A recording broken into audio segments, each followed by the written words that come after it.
Good morning everyone. आज हम discuss करेंगे फरवरी मंथ के करंट अफेयर्स और ये वीडियो होगी पार्ट 2। ठीक है, पार्ट 1 पहले ही अपलोड कर चुकी हूँ।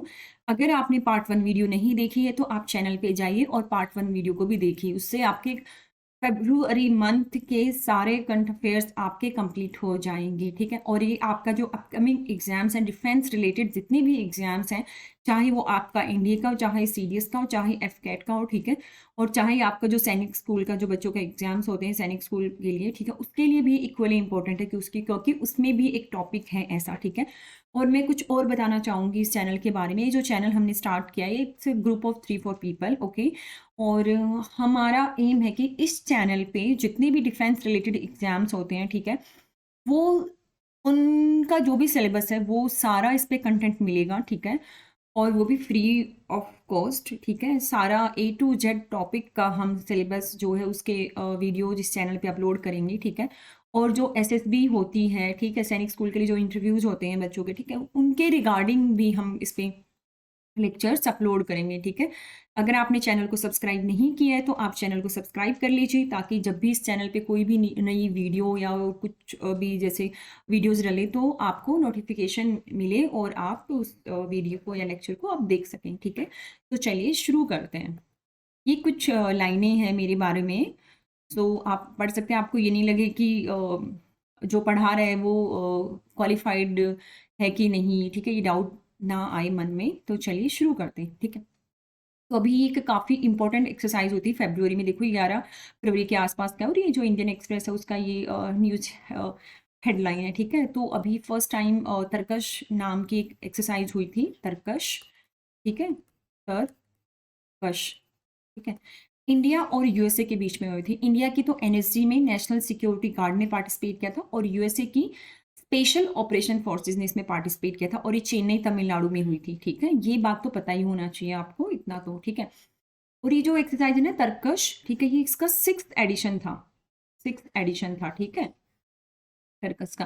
ठीक है, इसमें एक ना पहली बार ये हुआ था CBRN टेरर रिस्पॉन्स ड्रिल। ठीक है, इससे पहले भी हुई है, 6th एडिशन था, तो 5 एडिशन और हो चुके हैं।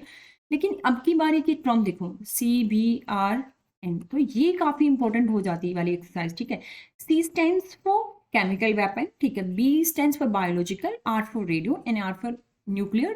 ठीक है, तो ये बोलना चाह रहे हैं कि ये वाली ड्रिल इसलिए क्योंकि ये जो 4 वेपन होते हैं ना, जो chemical, biological, radiological, nuclear weapon है, ठीक है, इनसे रिलेटेड अगर कोई भी ऐसी सिचुएशन क्रिएट होती है, ऐसी वॉर लाइक सिचुएशन क्रिएट होती है, कोई ऐसा सिनेरियो होता है, तो हम कैसे उस चीज़ को जल्दी से जल्दी हम रैपिडली न्यूट्रलाइज करें। ठीक है, और जो भी हमारे होस्टेजेस हैं, मान लो किसी को बंदी बनाया है, ठीक है, तो हम उनको कैसे रेस्क्यू करें सेफली।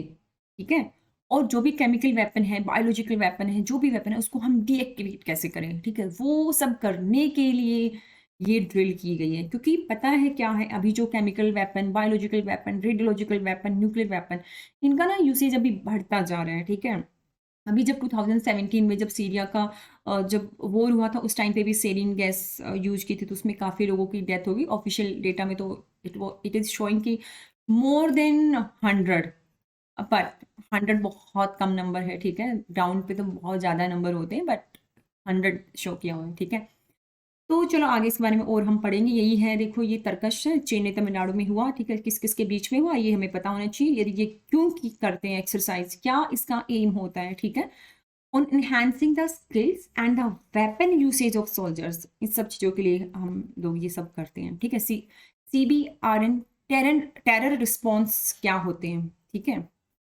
तो क्या होते हैं, जो ट्रेनिंग और जो स्ट्रेटजीज यूज हुई ना इसमें against CBRN or cold CBRN terror response. ठीक है, और जो ये CBRN जो वेपन होते हैं ना, मास डिस्ट्रक्शन करते हैं, मतलब बहुत ज़्यादा नुकसान करते हैं, डैमेज बहुत लार्ज स्केल पे होते हैं। जैसे आप मानो, ठीक है, अभी आप हम कोरोना का एग्जाम्पल ले लें, कोरोना का। ठीक है, कोरोना कोरोना के बारे में सबको पता है। ठीक है, तो इससे बहुत ज़्यादा लॉस हुआ है, मास डिस्ट्रक्शन हुआ है। ठीक है, बायोलॉजिकल वेपन है। ठीक है, लोग बोल रहे हैं कि चाइना ने यूज किया है। ठीक है, इकोनॉमिक राइवलरी के लिए। ठीक है, उसकी इकोनॉमी डाउन जा रही थी, तो उसको सोचा चलो मैं भी तो डूब ही रहा हूँ, बाकी सब लोगों को भी लेके डूबता हूँ अपने साथ। ठीक है, कोरोना का आप देखो, ठीक है, इससे मास डिस्ट्रक्शन हुआ है। ठीक है, इसमें इकोनॉमी लोगों की ऑलमोस्ट डिस्ट्रॉय हो गई, ठीक है। जो इकोनॉमी ग्रोथ है वो बिल्कुल स्लो हो गई, नेगेटिव में थी इनफैक्ट कुछ क्वार्टर्स के लिए तो जीडीपी ग्रोथ, ठीक है। तो इंडिया को तो फिर भी इतना फर्क नहीं पड़ा, हम लोग ने सर्वाइव कर लिया ये वाले पीरियड में, बट काफ़ी लॉस हुआ है कोरोना की वजह से, ठीक है। काफ़ी डिस्ट्रक्शन हुआ है, ठीक है। तो जैसे अभी मैंने बताया था सीरिया में जो 2017 में जो वॉर था उसमें यूज किया था, ठीक है। इसमें काफ़ी लोगों की डेथ हो गई थी, ठीक है। तो ये देखो वाई सीबीआरएन कमिंग अप, ठीक है। ये मैंने बता दिया था। जो अभी जो क्या बोलते हैं खार्किव में भी हुआ था एक इंसिडेंस, वहाँ पे भी एक केमिकल अटैक रसिया बोल रहा है कि यूक्रेन ने किया, यूक्रेन बोल रहा है रसिया ने किया, दोनों एक दूसरे को ब्लेम कर रहे हैं, ब्लेम गेम खेल रहे हैं, बट रिस्पॉन्सिबिलिटी लेने को कोई तैयार नहीं है। तो इन्हीं सब चीज़ों को ध्यान में रखते हुए सीबीआरएन जो ये एक्सरसाइज की थी, ड्रिल की थी, ठीक है। ये बता दिया। मैथ ऐसे सीबीआरएन वॉर मेथड बढ़ते ही जा रहे हैं, ठीक है। ये मस्टर्ड गैस के एग्जाम्पल आप याद रख लेना, ठीक है। बायोलॉजिकल काफ़ी एंथ्रेक्स, कोरोना, ये सब बायोलॉजिकल में आता है, आप ये याद रख लेना, ठीक है। ये देखो बैसिलस एंथ्रेसिस है, ये आपके सिलेबस में भी है ये, ठीक है। डिजीज वाला चैप्टर है, एनडीए के सिलेबस में है, साइंस वाले में, ठीक है। ये देखो ऐसे ब्लिस्टर्स हो जाते हैं आपकी स्किन पे, ठीक है। सीबीआरएन वेपन मैंने बता दिया। केमिकल वेपन आपको ये नाम याद रख लेना, मस्टर्ड गैस हो गया, सेरिन गैसेज हो गया, जो आपके रेस्पिरेटरी ट्रैक्ट होते हैं, जो स्किन होती, आईज होती है, उसको डैमेज कर देती। नर्व एजेंट होते हैं, आप अनकॉन्शियस हो जाते हो जब भी उनके कांटेक्ट में आते हो, आपको अब ब्रीदिंग में डिफिकल्टीज होती हैं और डेथ भी हो सकती है, ठीक है। बायोलॉजिकल जैसे एंथ्रेक्स हो गया, बोटुलिनम टॉक्सिन हो गया, एक हमारा कोरोना हो गया, ये सब इसी में आता है। रेडियोलॉजिकल आपको पता है, ये जो रेडियो वेस्ट होता है जैसे हॉस्पिटल्स वगैरह में होता है, तो उसको वेपनाइज कर लेते हैं, उससे वेपन्स बना लेते हैं, जैसे डर्टी बॉम्ब है। तो वो इस तरह से ही जो हॉस्पिटल के जो रेडियो एक्टिव वेस्ट होता है उसी से ही क्रिएट करते हैं डर्टी बॉम्ब, ठीक है। डर्टी बॉम्ब अभी क्या होता है, ये काफ़ी न्यूज़ में था, लास्ट ईयर न्यूज़ में था, अभी तो लेटेस्ट तो नहीं है, ठीक है। ये रसिया के हैं मिलिट्री जो हायर रैंक ऑफिसर्स, ठीक है। ये क्या है, एक बॉम्ब होता है जिसके अंदर रेडियो एक्टिव मटेरियल तो होता ही होता है, जैसे कि यूरेनियम हो गया, ठीक है। और ये हवा में फैल जाता है जब आपका एक कन्वेंशनल जो एक्सप्लोजिव होता है ना, जब वो डेटोनेट करता है तो ये हवा में फैल जाता है, तो हम इनहेल करते हैं तो ऑब्वियसली इससे मास डिस्ट्रक्शन होता है, काफ़ी नुकसान होता है, ठीक है। तो नेक्स्ट हमारा न्यूज़ है Russian arm supplies to India worth $13 billion in past 5 year. देखो रसिया ने इतने बिलियन की आर्म सप्लाई किए हैं, वो भी केवल 5 साल में, ठीक है। तो अभी देखो जो रसिया का जो टोटल अकाउंट 20% जो रसिया का डिफेंस ट्रेड है ना, वो इंडिया ट्रेड करता है उसके साथ, ठीक है। तो अभी आप देख लो, अभी जो एरो इंडिया हुआ था 2023, उसमें भी से 200 से ज़्यादा अपने वेपन शोकेस किए थे। मान लो अगर रसिया 100 वेपन एक्सपोर्ट करता है, ठीक है, तो इंडिया उसमें से 20 वेपन इंडिया परचेज कर रहा है रसिया से, ठीक है। इसका मतलब ये है, ठीक है। अब एक और जो टर्म है ना हाइब्रिड वॉरफेयर, ये भी एक न्यूज़ में था। हाइब्रिड में क्या होता है कि कन्वेंशनल और अनकन्वेंशनल, जो कन्वेंशनल मतलब आप सामने सामने लड़ते हो अपनी गन लेके, मिसाइल्स लेके, टैंक लेके, वो सब हो गया, ठीक है। अनकन्वेंशनल में हो गया जैसे कि आपने साइबर अटैक कर दिया, ठीक है। साइबर अटैक मान लो हमारा जैसे सेंट्रल बैंक है आरबीआई, ठीक है। आरबीआई पे जो मान लो हमारा चाइना के साथ वॉर हो रहा है, ठीक है, तो चाइना ने साइबर अटैक करवा दिया वॉर के टाइम पे, ठीक है, ठीक है। या मतलब वैसे तो अटैक होते ही रहते हैं साइबर अटैक, ठीक है। आरबीआई पे करा दिया, ठीक। और हमारा इसमें जितना भी पैसा था वो सब निकाल लिया, और जो सेंसिटिव जो इन्फॉर्मेशन थी वो भी निकाल ली, ठीक है। तो इससे हमारी इकोनॉमी डिस्ट्रॉय हो जाएगी, ठीक है, डिस्ट्रॉय हो जाएगी। हमारे पास इंपोर्ट करने के लिए कोई हमारे पास पैसा ही नहीं होगा, ठीक है, डॉलर्स नहीं होंगे, तो हम कैसे इंपोर्ट करेंगे जो भी बाहर जो चीज़ें इंडिया में प्रोड्यूस नहीं होती, वो हम जैसे ऑयल वगैरह हो गया, ठीक है, वो सब हमारी जो एनर्जी की जो रिक्वायरमेंट है हमारी, हम इंडिजीनियसली तो हम नहीं 100% कैपेबल है, हम सब इंपोर्ट करते हैं एनर्जी रिलेटेड जो भी हमारी रिक्वायरमेंट्स हैं। तो इस तरह से वो उस देश की इकोनॉमी को टारगेट करते हैं। अगर जब पैसा ही नहीं लड़ोगे, पैसा ही नहीं होगा तो यार लड़ाई आप कैसे करोगे ना। पैसे से ही आप वेपन खरीदोगे, पैसे से आप खाने पीने का सामान खरीदते हो, ठीक है, और भी बहुत चीज़ें होती है देश चलाने के लिए। तो इस तरह से ये कुछ एग्जांपल्स मैं दिखाती हूँ। जैसे अब आपको पता है ये प्रॉफिट थ्रो हुआ था, उसमें जो बीजेपी की जो एमपी हैं नुपुर शर्मा, उन्होंने कुछ बोल दिया था प्रॉफिट के लिए। तो 17 जो इंडियन गवर्नमेंट थी ना, जो वेबसाइट थी, सॉरी, प्राइवेट वेबसाइट, उन पे जो इंटरनेशनल साइबर अटैक हुए, सोच रहे हो इस छोटी सी चीज़ के लिए। तो अभी एक ये भी है, इंडिया जो third most cyber attack nation है। देख लो अब इतने नेशन है बट इंडिया है जो थर्ड नंबर पे आता है जिसपे सबसे ज़्यादा साइबर अटैक होते हैं, ठीक है। तो साइबर अटैक वाले क्यों करते हैं, या तो आपकी इन्फॉर्मेशन चुराने के लिए, या आपके पास जो भी इंपॉर्टेंट या सेंसिटिव इन्फॉर्मेशन होती है सिस्टम में उसको करप्ट कर देता कि आप उसको यूज़ ना कर पाएँ, ठीक है। और अलग अलग मेथड होते हैं, जैसे मेलवेयर हो गया, रैंसमवेयर हो गया, फिशिंग हो गया एंड डेनियल ऑफ सर्विसेज, कुछ मेथड है जिससे वो लोग अटैक करते हैं सिस्टम पे, ठीक है। और अटैक करके क्या मिलता है, कोई फन या गेम तो है नहीं, ठीक है। कुछ ना कुछ किसी ना किसी का कुछ ना कुछ मोटिव होता है, तभी वो साइबर अटैक करता है ना, ठीक है। तो जैसे कि फाइनेंशियल बिजनेस की जो फाइनेंशियल डिटेल्स, कितना प्रॉफिट हुआ इसके फर्स्ट क्वार्टर में, कितना प्रॉफिट हुआ, इनका कितना लॉस चल रहा है, वो सब डिटेल्स गेन करने के लिए, ठीक है। और उनके जो जैसे हमारा आपका मान लो पीएनबी में आपका बैंक अकाउंट है, ठीक है, इसके पे साइबर अटैक हो गया, ठीक है। तो जो भी इसके कस्टमर्स हैं उनकी डिटेल निकाल लेना, और इनके जो भी मतलब इंपॉर्टेंट कस्टमर्स हैं उनकी बैंक डिटेल्स ले लेना, ठीक है। उन्होंने कितना लोन ले रखा, कितना दिया है, ये वो सब चीज़ें, ठीक है। जैसे ट्रेड या डिज़ाइन के सीक्रेट्स हो गए, जैसे कि मान लो कोका कोला कंपनी है, ठीक है, वो अपने सारे इंग्रेडिएंट्स की वो क्या क्या यूज़ करके कोका कोला बनाते हैं वो लोग नहीं डिस्क्लोज करते हैं, ठीक है। कुछ सीक्रेट्स होते हैं उनके, ट्रेड सीक्रेट्स, तो वो दूसरा उनको सिस्टम को हैक करके तो दे कैन गेट मतलब इंफॉर्मेशन अबाउट द डिज़ाइन और उनके ट्रेड के सीक्रेट्स क्या हैं, ठीक है। जैसे आपकी ईमेल आईडी हो गया, उसको हैक कर लिया, ठीक है। आपकी से सेंसिटिव इन्फॉर्मेशन चुरा लेना, ठीक है। सोशल और पॉलिटिकल पॉइंट गेन के लिए पॉलिटिकल पार्टीज तो बहुत ज़्यादा यूज करती हैं, ठीक है। बिजनेस कोई कॉम्पिटिटर आपका मान लो जो दो कंपनीज जो फ़ोन बनाती हैं, ठीक है, दो कॉम्पिटिटर हैं, दोनों आपस में बहुत इनमें अच्छा कंपटीशन है, ठीक है। तो ये कंपनी वन चाहती है कि मैं इस कंपनी टू को डिस्ट्रॉय कर दूं, तो वो इस तरह की मेथड वो यूज करते हैं, ठीक है। अगला हम बात करें जैसे कि जो UIDAY आधार के बारे में सबको पता है, ठीक है। आधार जो हमारी IFSC कोड इन्फॉर्मेशन होती है, उसमें पैन, मोबाइल नंबर, काफ़ी चीज़ें होती हैं हमारे आधार में, जो पर्सनल डेटा होता है, ठीक है। तो 2018 में 1.1 बिलियन आधार के जो कार्ड होल्डर्स हैं उनका डेटा लीक हुआ था, ठीक है। तो सेफ कुछ भी नहीं है, और गवर्नमेंट काम तो कर रही है इस पर, डेटा प्रोटेक्शन बिल लाने की कोशिश, बिल आ चुका है, ठीक है, लेकिन वो अभी एक्ट नहीं बना है, पास नहीं हुआ है, तो अभी उस पे काम चल रहा है, ठीक है। एक कोस्मो बैंक में साइबर अटैक हुआ था पुणे में, ठीक है, 2018 की है, उसमें से भी देखो इतने सारे करोड़ रुपए गायब हो गए थे। तो मतलब ये बताने के लिए है ताकि आपको ध्यान रहे, ठीक है। एक अगला है स्टार्ट ट्रीटी, क्या है, ये कि न्यूक्लियर ट्रीटी है, ठीक है। एक यूएसए और रशिया के बीच में साइन हुई थी, ठीक है। ये 1991 में साइन हुई थी, ठीक है, बट ये 1994 में लागू हुई थी। इसमें क्या था, ये इन्होंने दोनों ने एग्री किया कि हमारा जो न्यूक्लियर वॉर हेड जो है ना वेपन, उसको हम 18% मतलब कम करेंगे हम, ठीक है। और 2000 क्या बोलते हैं, 2009 में एक्सपायर हो गई थी, ठीक है। फिर 2010 में इन्होंने फिर से ट्रीटी साइन की, और ये 2026 तक ये मतलब वैलिड थी। बट अभी जब यूक्रेन और रशिया का वॉर चल रहा है, और जो यूएसए है वो डायरेक्टली मतलब ग्रांट पे ग्रांट दिए जा रहा है, वहाँ जाता है, जो वॉर वाले जो एरिया है वहाँ पे बाइडेन जी जाते हैं, अनाउंसमेंट करके आ जाते हैं, हम इतने बिलियन डॉलर देंगे, हम ये देंगे वो देंगे, वेपन भी भेजे जा रहे हैं। तो रसिया ने बोला कि हम नहीं मानते स्टार्ट जो तुम्हारी न्यूक्लियर ट्रीटी है, हम नहीं मानते इसको, ठीक है। लेकिन जो यूएन है, जो यूनाइटेड नेशंस की जो सिक्योरिटी असेंबली, वो साइलेंट है, क्योंकि उसमें यूएनएससी में क्या है, ये वाले हैं मेंबर, यूएसए है, यूके, फ्रांस, चाइना और रसिया। अब आपको पता है यूएसए और रसिया की बनती नहीं है, ठीक है। चाइना, रसिया और चाइना अच्छे दोस्त हो रखे हैं, ठीक है। तो ये सारे परमानेंट मेंबर हैं, ठीक है। तो पीस नेगोशिएशन तो पॉसिबल है ही नहीं, ये आपस में लड़ रहे हैं, ठीक है। ये तो दूसरों मतलब जो दूसरी कंट्रीज हैं वो तो क्या ही इनसे सीखेंगे, ठीक है।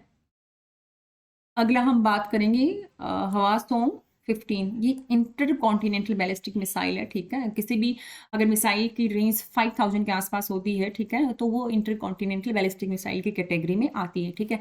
इंडिया में भी हमारे पास अग्नि जो 5 है वो इंटर कॉन्टिनेंटल मिसाइल है, ठीक है। तो हमारे पास भी है इंटर कॉन्टिनेंटल बैलिस्टिक मिसाइल, ठीक है, हम किसी से पीछे नहीं हैं।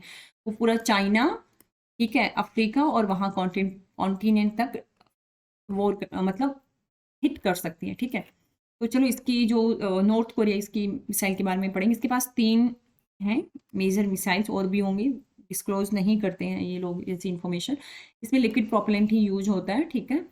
बस इसकी रेंज आप देख लो ये, और इसमें कोई ज़्यादा इंपॉर्टेंट है नहीं, और ये यूएसए की मेनलैंड तक जा सकती है। तो अगला हम एक इम्पोर्टेंट एक्सरसाइज है, वो है दस्तलिक 2023। ये इंडिया और उज्बेकिस्तान के बीच में हुई थी, और ये 4th एडिशन था, ठीक। और कहाँ पे हुई थी, पिथौरागढ़ उत्तराखंड में ये एक्सरसाइज हुई थी। ठीक है। और इंडिया की तरफ से किसने पार्टिसिपेट किया था? गढ़वाल राइफल ने इसमें पार्टिसिपेट किया था, जो वेस्टर्न कमांड के अंडर आती है। ठीक है। और उज्बेकिस्तान से कौन आया था? The north western military command. ठीक है। और ये बाइनियल एक्सरसाइज है, इट मीन्स ये हर 2 साल में एक बार होती है। ठीक है। अभी आपने याद कर लिया तो 2 साल तक नहीं होगी। ठीक है। इससे पहले भी जो हमारी गढ़वाल जो राइफल थी इसने पार्टिसिपेट किया था, धर्म गार्जियन जो एक्सरसाइज जो थी जापान के साथ, उसमें भी इसने पार्टिसिपेट किया था, तो याद रखना ये। ठीक है। नेक्स्ट है अभी लेटेस्ट जो हमारी भारत इलेक्ट्रॉनिक लिमिटेड जो पब्लिक सेक्टर अंडरटेकिंग है, पीएसयू है, मतलब गवर्नमेंट का इस पे कंट्रोल है। इजराइल का एरोस्पेस है, दोनों के बीच में एक पैक्ट साइन हुआ है, एमओयू साइन हुआ है, मेमोरेंडम ऑफ अंडरस्टैंडिंग। इसमें जॉइंट वेंचर बनाएगा। ठीक है। जॉइंट वेंचर दोनों इस्टेब्लिश करेंगे। ठीक है। और ये जो मिसाइल का जो हमारा डिफेंस सिस्टम है कंट्री का, उसको सपोर्ट करेंगे, मतलब मिसाइल बनाने में लिए, डेवलप करने में लिए जो जो रिक्वायरमेंट होती हैं वो ये सब प्रोवाइड करेंगी। ठीक है। इसके लिए क्या होगा ये बता दी, ये सब चीज़ें ये प्रोड्यूस करेंगे। Faced array radar, interceptor, launchers, ये कुछ एग्जांपल्स हैं, और भी बहुत सारे कंपोनेंट्स चाहिए होते हैं मिसाइल बनाने के लिए। ठीक है। ये सब सपोर्टिंग सिस्टम हुआ है मिसाइल्स के। ठीक है। और ये मेनली किस पे फोकस करेंगे? मरसम। मरसम क्या है? Medium range surface to air missile है, याद रख लो। और ये किसने डेवलप की? डीआरडीओ और IAI इजराइल की है। ठीक है। इसके पीछे देखो फुल फॉर्म भी है, इजराइल एरोस्पेस इंडस्ट्रीज, इन्होंने डेवलप की है। तो ये इंपॉर्टेंट है, ये याद रखना है मरसम। ठीक है। इंपॉर्टेंट है काफ़ी। ठीक है। इसके अलावा जो एक और इनका मेमोरेंडम ऑफ अंडरस्टैंडिंग साइन हुआ था, उसमें भी लोरा, लोरा को बनाने में भी जो ये है एरोस्पेस जो इसराइल की IAI इसने सपोर्ट किया था। लॉन्ग रेंज आर्टिलरी सिस्टम, ठीक है, इसमें भी हेल्प किया था इन्होंने बनाने में। ठीक है। नेक्स्ट है, ये बहुत इंपॉर्टेंट है, ये this is very very important. ठीक है। You must remember this. Okay. जो इंडियन एयरफोर्स ने अभी वायु लिंक सिस्टम डिस्प्ले किया था जब एरो इंडिया जो 2023 जो बेंगलुरु में हुआ था उस टाइम पे, तो ये देखो फोटो है, ये बहुत ज़्यादा इंपॉर्टेंट है। ठीक है। ये क्या है? ये कि new data link communication system है जिसका नाम वायु लिंक दिया गया है। ठीक है। और ये कौन यूज़ करेगा इसको? जो एयरफोर्स के जो फाइटर पायलट है वो यूज़ करेंगे। और किस में यूज़ करेंगे? जब जब वेदर अच्छा नहीं होता, बैड वेदर होता है, और जब सिग्नल वीक होता है ना, उस टाइम पे उनको ये इसकी जरूरत पड़ेगी वायु लिंक। और ये इंडिजीनियस है। ठीक है। मतलब हमने बाहर से इसको नहीं लिया है, किसी ये टेक्नोलॉजी हमें किसी दूसरी कंट्री से हमने इसको नहीं लिया है, खुद एयरफोर्स ने ही इसको बनाया है। ठीक है। एयरफोर्स ने ही बनाया है, बात याद रखना है। ठीक है। और ये है क्या? अनइंटरप्टेड कम्युनिकेशन ये प्रोवाइड करेगा, और ये जैमर प्रूफ है। ठीक है। ये जैम नहीं होगा। ठीक है। और जब सिग्नल वीक होगा तो ये जो हमारी सैटेलाइट है ना, IRNS, ठीक है, ये सैटेलाइट कॉन्स्टलेशन है, इसरो की है, मतलब इसमें इट्स ग्रुप ऑफ सैटेलाइट। ठीक है। इसको हम नेविक भी बोलते हैं। इट्स लाइक वो GPS सर्विसेज ये प्रोवाइड करेगा। ठीक है। और ये तभी यूज करेगा इन वाली सैटेलाइट को जब सिग्नल कम हो, लो होंगे। ठीक है। वीक सिग्नल्स होंगे। ठीक है। और इसकी सिग्निफिकेंस क्या है, क्या जरूरत पड़ गई एयरफोर्स को इसको डेवलप करने को, वायु लिंक को? बिकॉज कई बार क्या होता है ना कि ये टू प्रिवेंट फ्रेटिसाइड, फ्रेटिसाइड क्या होता है कि टू किल ऑन ब्रदर और सिस्टर, अपने ही भाई बहन को मारना इज फ्रेटिसाइड। ठीक है। ये टर्म आप याद रख सकते हो। कई बार क्या होता है ना कि जब एयरफोर्स वाले जब ऑपरेशन करते हैं ना, ऑपरेशन, तो कई बार जो सिग्नल होता है मिस इंटरप्रेट हो जाता है, जब वीक सिग्नल होता है या कुछ होता है, तो उसमें क्या होता है कि जो एयरफोर्स का जो पायलट होता है वो तो दूसरे जो एयरफोर्स का जो पायलट होता है जो फ्लाई कर रहा होता है, तो उसको वो शूट कर देते हैं। ठीक है। क्योंकि उसको नहीं पता होता कि ये मतलब हमारा ही है ये मतलब फाइटर जेट। ठीक है। तो उसकी वजह से बहुत प्रॉब्लम होती है। ठीक है। और कई बार क्या होता है कि जो ग्राउंड स्टेशन होते हैं ना, वहां पे भी वो कर देते हैं, शूट कर देते हैं, क्योंकि उनको पता ही नहीं होता कि हमारा ये ग्राउंड, ये स्टेशन। और ऐसा नहीं है कि ऐसा नहीं हुआ है, ये थ्योरी नहीं है, ये ऐसा हो चुका है, ऐसे इंसिडेंसेस पास्ट में हो चुके हैं। ठीक है। तो वायु लिंक यही करेगा कि इस तरह के इंसिडेंट्स ना हो कि एक एयरफोर्स का जो भी है पायलट है दूसरे जो एयरक्राफ्ट है उसको शूट कराओ, ऐसा ना हो, इसलिए ये किया जाएगा। ठीक है। ये जैसे अगर आप हिल्स में आप फ्लाई कर रहे हो तो वहाँ पे सिग्नल वीक होता है, तो भी वहाँ पे भी ये काफ़ी हेल्पफुल होगा। ठीक है। एक ये न्यूज़ तो इतना है नहीं इंपॉर्टेंट, फिर भी हेडिंग देख लेते हैं। डिफेंस में ये लोग बोल रहे हैं कि 75% कैपिटल है वो हम डोमेस्टिक प्रोक्योरमेंट में ही हम यूज करेंगे। ठीक है। तो चलो डिफेंस का बजट के बारे में हम थोड़ा सा देखते हैं। जो 2023 और 24 का बजट था उसमें इतने करोड़ अलोकेट हुए डिफेंस को, और ये पिछले साल के कंपैरिजन में 12.9 ऑलमोस्ट 13% ज़्यादा है, क्योंकि अभी रिक्वायरमेंट देखो डिफेंस में हमारे जो नेबर हैं हॉस्टाइल हैं, पाकिस्तान एक तरफ, चाइना, ठीक है, और अभी जियो पॉलिटिक्स अब बहुत ज़्यादा इवोल्व हो रहा है, तो उस केस में गवर्नमेंट को पता है कि डिफेंस पे फोकस करना बहुत ज़्यादा ज़रूरी है, इसीलिए डिफेंस बजट को थोड़ा सा बढ़ाया गया है, ठीक है। नेक्स्ट है, ये इतना इंपॉर्टेंट नहीं है, फिर भी चलो देख लेते हैं। INS सुमेधा है, ठीक है, इसने पार्टिसिपेट किया किसमें, IDEX एंड NAVDEX, ये क्या है इसके बारे में देखते हैं। ये है INS सुमेधा, ये क्या है, naval defence exhibition and international defence exhibition. ये कहाँ पे हुआ था, आबू धाबी में हुआ था। इसने पार्टिसिपेट, और क्यों पार्टिसिपेट किया था, ताकि हमारी जो इंडिजीनियस शिप बिल्डिंग जो स्किल्स है ना, वो हम दिखा सके वहाँ पे बाकी दूसरी कंट्रीज़ को, कि हमने देखो ये पूरी शिप है, ये इंडिजीनियसली बिल्ट है, मतलब ये इंडिया में ही बनी है, ये इंडिया में ही बनाया है ये, ठीक है, मेक इन इंडिया है ये शिप। ये सब दिखाने के लिए देखो हम ये शिप इंडिया में बना सकते हैं, ताकि हमें फिर एक्सपोर्ट के ऑर्डर भी मिले, है ना, क्योंकि हमें अपने डिफेंस का एक्सपोर्ट भी तो बढ़ाना है, 2025 तक 35,000 करोड़ तक लेके जाना है एक्सपोर्ट को। इन सब चीज़ों के लिए ये सब जरूरी हो जाता है, ठीक है। अब नेक्स्ट आप देखो, इसके बारे में हम थोड़ा सा देखते हैं। INS सुमेधा क्या है, ये सरयू क्लास की NOPV है, ठीक है, इसका मतलब है नेवल ऑफशोर पेट्रोल वेसल, ठीक है। ये गोवा में बना था पहली वाली, ठीक है, और नेवी को इन्होंने 2011 में ज्वाइन किया था, ठीक है।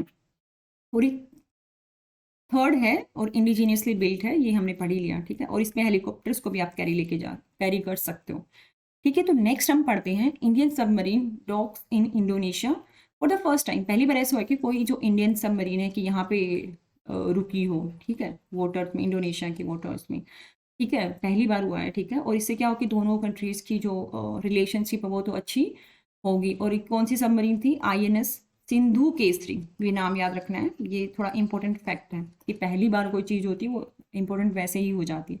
तो INS सिंधु केसरी के बारे में थोड़ा सा पढ़ लेते हैं। देखो ये डीजल इलेक्ट्रिक सबमरीन है, ये न्यूक्लियर पावर्ड नहीं है, डीजल से चलती है, ठीक है।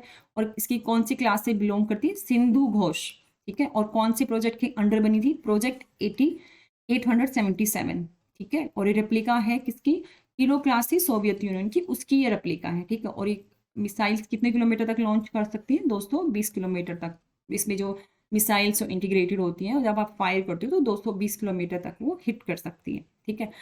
तो मैंने ये वीडियो थोड़ा सा जल्दी स्पीड में कवर करने की कोशिश की है, ठीक है। आप स्पीड को थोड़ा सा कम करके भी देख सकते हो, ठीक है। अगर आपको वीडियो अच्छा लगा हो तो प्लीज़ सब्सक्राइब, ठीक है, और लाइक और शेयर, ठीक है।